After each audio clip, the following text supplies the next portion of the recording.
प्यारे स्टूडेंट्स, आज मैं आपको एक ऐसे विषय के बारे में बताना चाहता हूं जो विषय बहुत सारे लोगों के दिल के बहुत करीब होता है।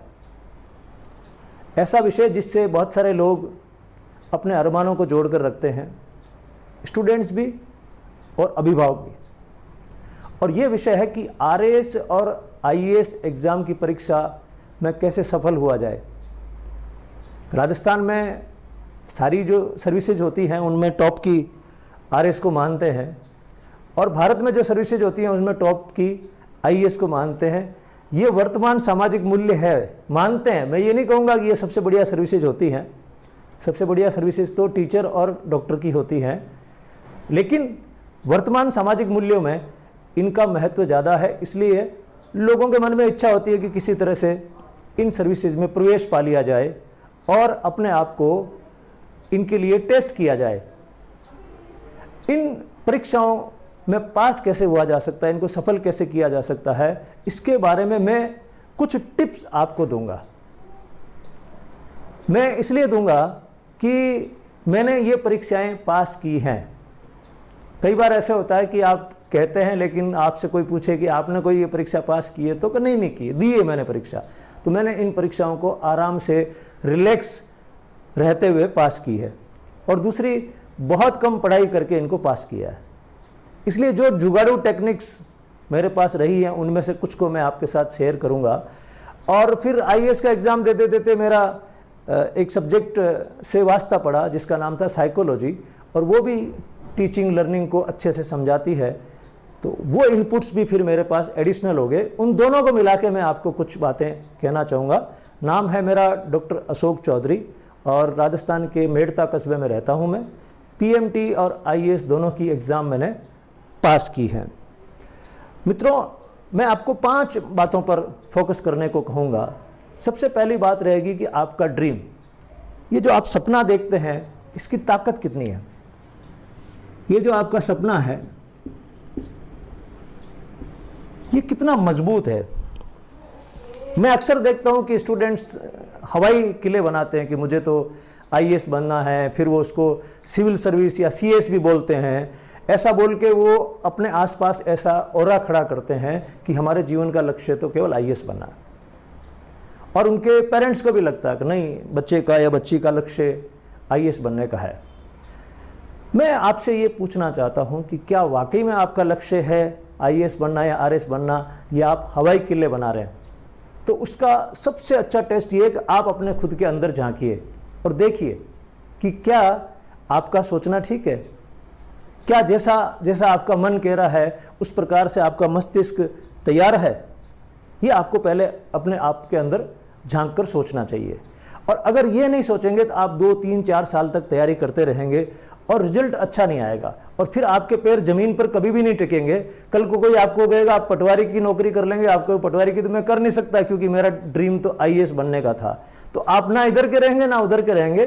तो अपने ड्रीम को पहले थोड़ा आराम से परख लीजिए, खुद के अंदर झांक कर देख लीजिए कि क्या वाकई में मैं बनना चाहता हूं, और मैं बनना चाहता हूं तो क्या मैं मानसिक रूप से उसके लिए तैयार हूं, whether I am predisposed to prepare for the exam. ये आपको खुद को ही सोचना, कोई दूसरा इसके बारे में सोच पाएगा नहीं, ना आपका टीचर सोच पाएगा, ना आपके पेरेंट्स सोच पाएंगे। तो खुद पहले सोचिए कि आपका सपना कितना मजबूत है अंदर से। फिर आप तैयारी करना चाहते हैं तो आपको कितना समय चाहिए। तो मित्रों, जो मेरा अनुभव है उसके आधार पर आरएएस की तैयारी करें चाहे आईएएस की तैयारी करें, आपको 1 वर्ष के समय की आवश्यकता होती है। जो ये अवधि है तैयारी की, ये 1 वर्ष की चाहिए। इतना अधिक इनमें सिलेबस होता है, इतनी ज़्यादा जानकारियाँ आपको जुटानी पड़ती है, उनको पक्का करना पड़ता है, उनको अपने ज्ञान में परिवर्तित करना पड़ता है कि आपको 1 वर्ष का ड्यूरेशन चाहिए। कई लोग जो पहले से अनुभवी होते हैं वो कोशिश करते हैं, वो 6-6 महीने में भी ये इन परीक्षाओं को पास कर लेते हैं। लेकिन एक साधारण स्टूडेंट जिसने पहले कभी ये एग्ज़ाम्स नहीं दिए या कोई दूसरे कॉम्पिटिटिव एग्ज़ाम्स नहीं दिए हुए हैं, तो उसको कम से कम 1 वर्ष का समय इसके लिए चाहिए। 1 वर्ष की प्लानिंग पूरी करनी पड़ती है, 365 दिन की। 1 वर्ष का मतलब 365 दिन, ये ध्यान रखिएगा। और उसमें भी आप आवर्स जोड़ लीजिए कि इतने आवर्स की आपको तैयारी करनी है, ये तय कर लीजिए। और फिर वो जो 1 वर्ष की आप तैयारी करते हैं, तो उस 1 वर्ष में केवल आप हैं और आपकी बुक्स हैं। इसके अलावा दुनिया में क्या कुछ हो रहा है उसका आप ध्यान तो रखेंगे, लेकिन आपका उनके साथ इन्वॉल्वमेंट नहीं होगा। आपका पूरा फोकस इस पे रहना चाहिए कि मेरे सामने ये किताबें हैं, मेरे सामने ये सिलेबस है और मुझे इसमें पारंगत होना है। आपको इसमें क्या होता है, पढ़ना नहीं है, आपको उसमें पारंगत होना है। तो वो लक्ष्य लेकर आपको 1 वर्ष का समय निर्धारित कर लेना चाहिए। फिर आपको अपने रोज का रूटीन कैसे बनाना चाहिए, समय उसको आप कैसे मैनेज करें, समय का प्रबंध, टाइम मैनेजमेंट आप कैसे करें। तो बहुत सारे स्टूडेंट अपने आप को मजबूत करने के चक्कर में फिर रूम के अंदर लगा लेते हैं कि मैं 6 से 8 ये करूंगा, 10 से 12 ये करूंगा, फिर 2 बजे से 4 बजे तक ये करूंगा। इस तरह के प्लान बना बना के अपने को मजबूत करने की कोशिश करते हैं और फिर वो प्लान थोड़े दिन चलते हैं, उसके बाद में वो प्लान वहाँ पे रूम में टंगा ही रह जाता है कि हाँ तैयारी करेंगे, लेकिन ऐसे नहीं बेटा, वैसे करेंगे। फिर हम सोमवार से करेंगे, कभी वो सोचते हैं 1 तारीख से करेंगे, तो वो सोमवार कभी नहीं आता है, वो 1 तारीख कभी भी नहीं आती है, वो कल कभी भी नहीं आता है। तो आपको समय का प्रबंध करने के लिए मैं जो बता रहा हूँ उस अंदाज में काम करना चाहिए। आपको क्या करना चाहिए, दिन में 2 या 3 घंटे का स्ट्रेच लेना चाहिए। 2 या 3 घंटे में एक कोई भी चीज आपको लेकर उसको पढ़ना शुरू करना चाहिए, फिर ब्रेक देना चाहिए, फिर 2-3 घंटे में कोई एक चीज लेनी चाहिए। लेकिन 2 घंटे 3 घंटे कुछ नहीं है, जो आपने सामने लिया है उसको पूरा समझ के ही छोड़ना है। अब वो 2 घंटे भी हो सकते हैं, 3 घंटे भी हो सकते हैं, 4 भी हो सकते हैं, 5 भी हो सकते हैं, लेकिन जब तक आपकी उस पर मास्टरी नहीं हो जाती है तब तक आपको उसको छोड़ना नहीं है। तो 1 स्टेज, 2 स्टेज और 3 स्टेज आपको, मैं जहां तक समझता हूं कि 3 स्टेजेस में अगर आप प्लान करें पूरे दिन को कि इतनी ही 3 चीजें मुझसे आज हो पाएगी, इन तीनों को मैं ठीक से पढ़ के समझ के अपनी भाषा में लिख के तैयार कर लूंगा। और बीच में आपको ब्रेक देना चाहिए, लगातार नहीं पढ़ना चाहिए। ये जो आप सुनते हैं बातें, 18 घंटे पढ़ाई की मैंने, 16 घंटे पढ़ाई की, ऐसा होता नहीं मित्रों। ये भ्रम फैलाने वाली बात है। कोई भी व्यक्ति, सामान्य व्यक्ति 4 घंटे से ज़्यादा कंसंट्रेट कर ही नहीं सकता, ऐसा मनोविज्ञान कहती है। उसके बाद में वो कंसंट्रेट कर रहा तो बैठा है, किताबें सामने है, लेकिन उसका माइंड उस स्पीड से काम नहीं करता है जितना एनालिसिस के लिए चाहिए।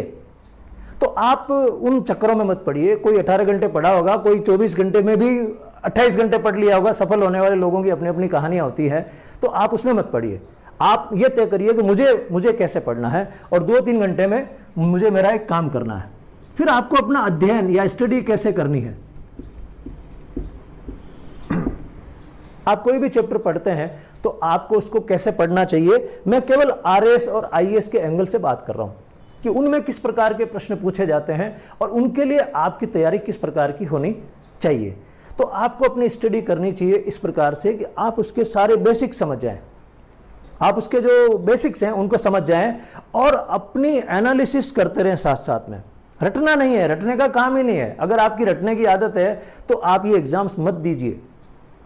क्यों कि आपका सिलेक्शन बहुत मुश्किल से होगा तो 4th-5वीं बार में होगा, और 4th-5वीं बार में सिलेक्शन होना सफलता नहीं है। आपने अपनी जिंदगी खपा दी, पूरी ऊर्जा उसके अंदर लगा दी, 4th-5वीं के बाद में सिलेक्शन भी हो गया। तो ऐसे इन परीक्षाओं में कोई तीर मारना नहीं होता है। जैसे मैंने आपको शुरू में बताया था कि आप ये जो परीक्षा पास करना चाहते हैं, आपके जो भी लक्ष्य हों, आप समाज में रौबदार बनना चाहते हैं, पावरफुल बनना चाहते हैं, प्रभावी बनना चाहते हैं, उसके लिए दे रहे हैं। लेकिन आप 4-5 साल के बाद भी सफल हो गए तो क्या निकालोगे इसमें? आपके जीवन के 5 साल खराब हो गए। तो आपको उस सब में रटने की कोशिश नहीं करनी है। आपको क्या करना है? आपको समझकर पढ़ने की कोशिश करनी है। कोई भी चैप्टर हो आप उसको समझिए और उसको बहुत सरल भाषा में डालना, जैसे वो घटना आपके आसपास हो रही है। बहुत सरल भाषा में समझ लेना है और ऐसा समझ लेना कि किसी और को समझाना पड़े तो आप उसको आराम से समझा सकते हैं। कोई अनपढ़ आदमी है और वो आपसे बायोडाइवर्सिटी के बारे में पूछ रहा है तो आप उसको बायोडाइवर्सिटी का महत्व समझा सकते हैं। समझाया था ना, हमारे राजस्थान में जाम्बो जी ने समझाया था बायोडाइवर्सिटी क्या होती है, तो आप भी समझा सकते हैं कि बायोडाइवर्सिटी क्या होती है। तो बायोडाइवर्सिटी को पढ़ना सिंपल तरीके से कि जैव विविधता है, इतनी इतनी प्रकार के जंतु, इतनी इतनी प्रकार की वनस्पति होती है, उनको बचाना, उस विविधता को बचाना क्यों आवश्यक है, ये आपको अपने अंदर डालनी है बात को। और वो जैव विविधता नहीं रहेगी तो क्या क्या हो सकता है, तो ये सिस्टमेटिक ढंग से आपको उसको एनालाइज करना कि अगर ये जैव विविधता कम हो गई तो इस धरती पर क्या क्या नुकसान हो सकते हैं या पीछे क्या क्या नुकसान हुए हैं, ये क्यों आवश्यक है। तो इसको पहले आप बिल्कुल सरल भाषा में डाल लो, सरल भाषा में डाल के इसको समझ लो। और फिर क्या क्या कोशिशें हो रही है इसके लिए, वर्ल्ड में क्या कोशिश हो रही है, देश में क्या कोशिश हो रही है, हमारे प्रदेश में क्या कोशिश हो रही है, इसके लिए क्या क्या कोशिशें चल रही है, उन योजनाओं को थोड़ा गहराई से पढ़ लो। लेकिन उन योजनाओं की भाषा में मत जाओ, उनकी भाषा इतनी लच्छेदार होती है कि आप उसमें से पकड़ नहीं पाओगे कि आखिर ये योजना मेरे गांव तक आएगी तो कैसे काम करेगी। और आपको हर चीज में ये देखना है कि वो बायोडायवर्सिटी का टॉपिक आपके गांव से कैसे रिलेट होता है, आपके कस्बे से कैसे रिलेट होता है। क्योंकि कल को एग्जाम में ऐसे सवाल पूछे जा सकते हैं, एनालिटिकल सवाल पूछे जा सकते हैं, आप धोखा खा जाएंगे। आप धोखा खा जाएंगे कि यार ऐसा तो मैंने कहीं पढ़ा ही नहीं था, इन्होंने ऐसे पूछ लिया। कल को आप इंटरव्यू में जाएंगे, कोई आपसे पूछ लेगा कि बायोडायवर्सिटी को कायम रखने के लिए आप क्या कर रहे हैं। जैसे ग्लोबल वार्मिंग है, ग्लोबल वार्मिंग के बारे में आपसे पूछ ले सीधा सा कोई कि ये जो धरती गर्म हो रही है उसको गर्म होने से रोकने के लिए आप क्या कर सकते हैं। आप कहोगे हम क्या कर सकते हैं, मैं क्या कर सकता हूं, मैं तो कुछ नहीं कर सकता, ये तो सरकार करे।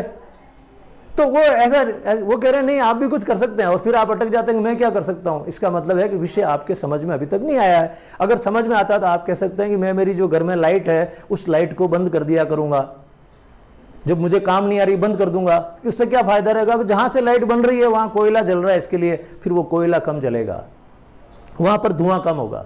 फिर आप ये भी कह सकते हैं कि जब मुझे आवश्यकता नहीं है तो मैं मोटरसाइकिल लेके नहीं जाऊंगा, थोड़ी देर पैदल जा सकता हूं। क्यों जाऊंगा, उससे जो धुआं निकल रहा है उससे ग्लोबल वार्मिंग हो सकती है, मैं भी सहयोग कर सकता हूं, मैं 2 पौधे लगा सकता हूं, मैं ऐसे सहयोग कर सकता हूं ग्लोबल वार्मिंग को रोकने के लिए, मैं भी कोशिश कर सकता हूं। जब आप इन चीजों को अपने जीवन से जोड़ना सीख जाएंगे तो आपकी बुद्धि अलग तरह से काम करना शुरू कर देगी, और जब वो अलग तरह से काम करना शुरू कर देगी तो आपकी पढ़ाई का निचोड़ निकलने लगेगा और आप इन एग्जाम्स के लिए बहुत अच्छे ढंग से तैयार हो जाएंगे। एग्जाम्स के लिए नहीं, आप अपने जीवन के लिए भी तैयार हो जाएंगे। इन एग्जाम्स का फायदा यह है कि इन एग्जाम्स को देने से आपका जो दृष्टिकोण है जीवन को देखने का वो बदलता है और उसका विस्तार भी होता है।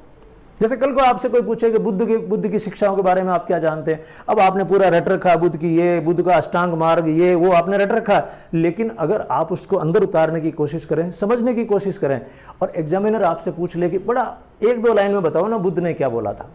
अब आप कहोगे इतनी शिक्षा है मुझे पता, वो जानना चाह रहे हैं क्योंकि वो बड़े मैच्योर लोग हैं जो आपसे बातें कर रहे हैं, जो आपके लिए एग्जाम सेट कर रहे हैं, बड़े मैच्योर लोग हैं, उन्होंने पूरी दुनिया देखी है। वो आपसे जानना चाह रहे हैं कि बुद्ध आपको समझ में आए कि नहीं आए, या आप रट के काम चला रहे हो। तो आप आराम से कह सकते हो कि जीवन में सहज भाव से रहना, किसी भी स्थिति में सहज भाव से रहना, वो बुद्ध होना होता है। इस तरह से आपको हिस्ट्री समझ में आनी चाहिए, इस तरह से आपको साइंस समझ में आनी चाहिए, इस तरह से आपको जियोग्राफी समझ में आनी चाहिए, इस तरह से आपको पॉलिटिकल साइंस समझ में आनी चाहिए। फंडामेंटल राइट्स आपने रट रखे हैं वो अलग चीज है, लेकिन वो कल को आपसे पूछ सकते हैं कि आर्टिकल 17 के बारे में आप क्या जानते हैं। आप कहेंगे इसमें अस्पृश्यता को रोकने का काम किया गया है, इसमें अस्पृश्यता को रोका गया, अस्पृश्यता अवैध है, भारत में अब हो नहीं सकता कि कोई छुआछूत करे। तो आपसे एग्जामिनर पूछ सकता है कि आपने अपने जीवन में इसके लिए क्या किया है। तो आप फिर झूठ बोलोगे तो आपकी आंखों में दिख जाएगा कि आप झूठ बोल रहे हैं। तो इंटरव्यू में लगेगा कि ये व्यक्ति जो है ये प्रशासनिक सेवाओं के लायक नहीं है, झूठ बोल रहा है। तो पढ़ते पढ़ते ही आपको दिमाग में आ जाना चाहिए कि अगर अस्पृश्यता की समस्या, छुआछूत की समस्या को खत्म करना हो तो उसके लिए क्या किया जाना चाहिए। किताब में लिखा जो तो ठीक है, आपको अपनी पावर, एनालिटिकल पावर को भी यूज करना चाहिए। उसको बोलते हैं आपकी बुद्धि का इस्तेमाल। मानव में है क्या, मानव और जानवरों में बेसिक फर्क क्या, बुद्धि तो है। अगर आप बुद्धि का इस्तेमाल ढंग से करते हैं तो वो पता नहीं क्या क्या रिजल्ट दिखा दे। हो सकता है आप इस एग्जाम की तैयारी करने बैठे हो और जीवन की कोई दूसरी दृष्टि खुल जाए आपकी। तो आपको पढ़ना इस प्रकार से चाहिए और फिर अपना टेस्ट खुद लेते रहना चाहिए कि क्या मैं इस चीज को समझ गया हूं। और एक ही चैप्टर के अंदर दुनिया भर के क्वेश्चंस उनको समझने की कोशिश करो, आप उनको जानने की कोशिश करो आखिर ऐसा क्यों होता है। जैसे मैंने कहा ना, ये प्रैक्टिकल लैंग्वेज वहां पर ज्यादा इंपॉर्टेंट होती है, रेटी रटाई लैंग्वेज काम नहीं आती है। इसलिए आप देखो आईएएस का एग्जाम देके स्टूडेंट बाहर आते हैं, आरएस का एग्जाम देके स्टूडेंट बाहर आते हैं, उनसे पूछते तो वो क्या कहते हैं, कोचिंग में जो पढ़ा है उसमें से तो कुछ नहीं आया, कोचिंग में जो पढ़ा है उसमें तो कुछ नहीं आया, एक ही चीज उनकी आती है। तो फिर कोचिंग में पढ़ाने की बात जो है उस पर मैं कहना चाहूंगा आपसे, वो अच्छी बात है, वो एक माहौल बनाते हैं, आप इकट्ठा होकर कुछ जानकारियां वहां से ले लें, लेकिन कोचिंग पर्याप्त नहीं है। कोचिंग तो 20% हिस्सा है, 80% हिस्सा आपके अंदर है, आपके दिमाग के अंदर है। और आपको उन जानकारियों को जो कोचिंग में आपको सिखाई गई है, जहां पर आपको अडॉप्ट किया गया है, एक्लेमेटाइज किया गया है, उन जानकारियों को लेकर अपने घर आइए, अपने रूम पर आइए और उनको अच्छे से एनालाइज करिए। वो सबसे बेस्ट तरीका एक ही बार में सक्सेस होने का। लेकिन मैंने कहा ना, अगर आप रटें तो 4-5 बार में हो सकता है आपका नंबर कहीं ना कहीं आ जाए और आप कहें मैंने कोई लक्ष्य प्राप्त कर लिया। वो कोई लक्ष्य प्राप्त करना नहीं है। और लास्ट में मैं आपको कहना चाहूंगा कि किसी भी व्यक्ति से तुलना मत करिए अपनी। किसी भी व्यक्ति से अपनी तुलना मत करिए। आप हो, आप विलक्षण हो, आप जैसा पहले कोई हुआ नहीं है और आप जैसा कोई होगा नहीं। अगर कोई किसी ने आईएएस का टॉप किया तो उसका अपना बैकग्राउंड है, उसके माता पिता का अपना बैकग्राउंड है, उसकी अपनी पढ़ाई है, उसकी अपनी समझ है। आप उसके जैसा होने की कोशिश मत करिए कि ये पढ़ा, मेरे तो आदर्श ये, मैं ऐसा होना चाहता हूँ। आदर्श ऐसे नहीं बनाने चाहिए। आदर्श महापुरुषों को बनाने चाहिए, जो स्वामी दयानंद हैं, स्वामी विवेकानंद है, जिनका ज्ञान था। आदर्श कौन होते हैं? जिनका अपना ज्ञान का सृजन हुआ है। दादू महाराज का, जाम्बोजी का, बाबा रामदेव का, ये आदर्श हो सकते हैं। इनके क्या ज्ञान था, इन्होंने अपनी आसपास की वातावरण को एनालाइज करके और ज्ञान का सृजन किया। उनकी तीसरी आंख खुली तो उन्होंने लोगों को ये बताया कि देखो ये मानव जीवन ऐसा होता है, इसको ऐसे जी सकते हैं। उनको तो आप आदर्श बनाओ तो समझ में आ सकता है, लेकिन एक एग्जाम कोई टॉप करे वो आपका आदर्श कैसे हो सकता है? तो उस चक्कर में ना पड़े, उनसे तुलना ना करें। अच्छे लोग हैं, उन्होंने मेहनत की है, दैट्स गुड। लेकिन आप हो तो हमेशा यही सोचना चाहिए कि मैं अपने ढंग में, अपने अंदाज में पढ़ाई करूंगा। ये मैंने ब्रॉड आउटलाइन बताई आपको, आप अपने अंदाज में पढ़ाई कैसे, मैंने फ्रेमवर्क बना दिया है। इस फ्रेमवर्क के अंदर एक स्टूडेंट हो सकता है 3 घंटे में एक सब्जेक्ट को समझे, एक हो सकता है 1 घंटे में एक को समझ जाए, एक हो सकता है 5 घंटे ले। सबके अपने अपने तरीके होते हैं, किसी को किसी से तुलना करने की जरूरत नहीं है। आप विलक्षण हो, आपकी अपनी स्टाइल होगी, कल को आप अपनी स्टाइल से जबरदस्त सफलता हासिल कर सकते हैं। इसलिए मैंने केवल ब्रॉड आउटलाइन आपको दी है कि ये कम से कम फंडामेंटल्स आपके मजबूत होने चाहिए कि आपका सपना कितना मजबूत है, आप कितनी अवधि का प्लान करते हैं, ताकि आपको, आपके पेरेंट्स को रहे कि भाई तैयारी कितनी करनी है। अब 4-4, 5-5 साल के प्लान करना तो ठीक नहीं है, फिर फ्रस्ट्रेशन और आ जाता है। जब बार बार सिलेक्शन नहीं होता है तो फ्रस्ट्रेशन आ जाता है। उस चक्कर में क्यों पढ़ना? ये कोई जीवन का लक्ष्य थोड़ा ही है। ये तो ठीक है, कोशिश की आपने और चांस मिल गया तो ठीक है, नहीं मिला तो कोई बात नहीं। दूसरे भी बहुत अच्छे काम हैं, और मैं तो टीचर का काम सबसे बढ़िया मानता हूँ। मैं तो टीचर का काम सबसे बढ़िया मानता हूं। अगर आप टैलेंटेड स्टूडेंट हैं राजस्थान के, भारत के, आप अपने आप को बहुत शानदार तरीके से व्यक्त कर सकते हैं, आपकी एनालिसिस पावर बहुत अच्छी है, तो आपको टीचर बनना चाहिए। लेकिन क्यों, जैसा मैंने कहा कि अभी सामाजिक मूल्य ये कहते हैं कि अगर आप आईएएस होते हैं, आरएएस होते हैं तो बहुत बड़ी तोप होते हैं, और आप उसका लक्ष्य लेकर चल रहे हैं। इसलिए मैंने एक्सप्लेन किया, मेरा फर्ज बनता है उन स्टूडेंट्स के लिए भी बोलूं जिनका ड्रीम ये है। और तीसरी बात हो गई आपके समय का प्रबंध, आप दिन को कैसे मैनेज करते हैं डेली, और वो ब्रेक नहीं आएगा। फिर आप ये नहीं सोचोगे मैंने 2 दिन पढ़ाई कर ली, मैं 3 दिन कहीं चला गया, ये चलेगा नहीं। फिर पूरा साल आपका इसके लिए समर्पण चाहिए, क्योंकि रात दिन आपके तो सपने में भी यही आना चाहिए। आपके तो सपने में भी इस तरह की चीजें घूमनी चाहिए। आपको एकदम से तमिलनाडु दिखना चाहिए सपने में, तमिलनाडु में क्या क्या चल रहा है, कौन कौन सी चिड़िया वहां पर होती है, तमिलनाडु की ज्योग्राफी कैसी है, कौन सी नदियां वहां पर बहती है, वहां की हिस्ट्री कैसी है, वहां के मंदिर कैसे हैं। ये आपके दिमाग में आना चाहिए, और ये तब आ जाएगा जब आप पूरी तरह से इसके प्रति समर्पित हो जाएंगे। और आपको अपना अध्ययन कैसे करना चाहिए? समझ के करना चाहिए। पहले सरलता से समझे, उसको अपने तक उतारा, उसको समझा, अपनी भाषा में लिखा, ताकि आप किसी और को इसको समझा सकते हैं। और किसी की तुलना के चक्कर में आपको नहीं पढ़ना चाहिए, किसी की तुलना से। मैंने सबको नजदीक से देख रखा है, मैं वहां रह चुका हूं, उसके अंदर नजदीक से देखा। तुलना करने जैसा वहां कुछ भी नहीं है। ठीक है, एक एग्जाम पास कर लिया किसी ने, तो आपको उनसे तुलना करने की जरूरत नहीं है, उनको आदर्श मानने की जरूरत नहीं, उनका रेस्पेक्ट करने की जरूरत है, उनकी सफलता का रेस्पेक्ट करने की जरूरत है। हाँ, उन्होंने जीवन में एक लक्ष्य लिया और उसको हासिल किया, लेकिन आपको अपने खुद के अंदर बैठे किसी आदर्श को, उसको जीवंत करना चाहिए। आपको अपना खुद का सम्मान करना चाहिए। ये इस तरह से अगर आप तैयारी करते हैं तो मुझे लगता है कि 1 वर्ष के अंदर आरएएस और आईएएस का एग्जाम पास कर सकते हैं। लेकिन जो हिंदी मीडियम से, उनको मैं कड़वी सी बात कहना चाहता हूं कि हिंदी मीडियम से जो स्टूडेंट्स हैं उनका सिलेक्शन आईएएस में बहुत कम होता है। जो एनालिसिस बता रही है 100 में से 1 स्टूडेंट का इसमें सिलेक्शन होता है, उसमें मैं कुछ नहीं कर सकता। ये जो वर्तमान व्यवस्था है, ये व्यवस्था इसी प्रकार की है, अंग्रेजी में पढ़े लिखे लोगों को सपोर्ट करती है। आरएएस में भी जो अंग्रेजी में एग्जाम देते हैं उनके ज़्यादा मार्क्स आते हैं, हिंदी वालों के थोड़े से कम आते हैं। उसका मैं कुछ नहीं कर सकता, जो है सो है। लेकिन कोशिश करिए, कोशिशें कामयाब हो ही जाती हैं अक्सर। आपको खूब सारी शुभकामनाएं, और उम्मीद करता हूं कि ये जो वीडियो है, इस वीडियो से आपका अभी तक का जो सोच है उसमें थोड़ा बदलाव आएगा। आपका जो रिजॉल्व है, आपने सोच रखा, उसमें बदलाव आएगा। आपके अभिभावक भी अगर इस वीडियो को देखेंगे तो हो सकता है उनको भी थोड़ी एनालिसिस करने में मदद मिलेगी कि हमारे बच्चे कहाँ स्टैंड करते हैं। तो आप और अपने अभिभावक मिलकर एक अच्छी सी सुंदर सी योजना बनाइए और 1 साल का प्लान करिए। मैं उम्मीद करता हूं कि अगर आप में वो पोटेंशियल है, तो आप आराम से सफल हो जाएंगे, अपने तरीके से सफल हो जाएंगे। Thank you so much. And अगर आपको ये चीज़ अच्छी लगी है तो आप इसको शेयर जरूर कीजिएगा। अच्छी बातों को शेयर करने की आदत डालनी चाहिए। हम हमेशा बुरी बातों को शेयर करते हैं, अच्छी बातें शेयर करने में हम कंजूस होते हैं। तो अच्छी बात जब भी कभी मार्केट में आती है, अच्छी कोई जानकारी आती है, तो आपको ईमानदारी से उसको शेयर करना चाहिए। और ये जो हमारा चैनल है, इस चैनल पर हम खूब सारी चीज़ें अलग अलग विषयों से संबंधित डालते रहेंगे अभिनव शिक्षा नाम के चैनल पे। Thank you so much.